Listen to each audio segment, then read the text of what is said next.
Alors, est-ce le bon moment pour supprimer le fameux bouclier tarifaire sur l'énergie en vigueur depuis un peu plus d'un an?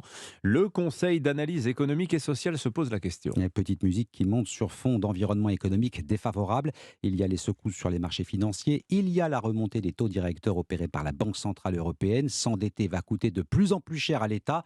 Raison de plus pour sortir du bouclier tarifaire sur l'énergie, Baptiste Morin. Oui, le bouclier tarifaire a bien répondu à l'urgence, mais il coûte très cher sans inciter à réduire la consommation. Camille Landais, président délégué du Conseil d'analyse économique. Aujourd'hui, il faut d'abord sortir du bouclier tarifaire parce qu'il est très très mal ciblé. Il donne de l'argent ou il procure de l'assurance contre l'évolution des prix à des gens qui n'en ont pas nécessairement besoin. Et deux, il est fait de telle manière que, au lieu de ne faire que protéger, il protège et il réduit les incitations à diminuer sa consommation énergétique. Parallèlement, le CAE préconise une réforme en profondeur du marché européen de l'énergie. Celle-ci doit atteindre trois objectifs: la décarbonation, la garantie de l'approvisionnement, mais aussi des prix raisonnables. Et pour ce qui est du futur bouclier tarifaire, une prochaine note du Conseil d'analyse économique en mai doit esquisser des pistes. Le nouveau dispositif pourrait ressembler à ce qui a été décidé pour le carburant.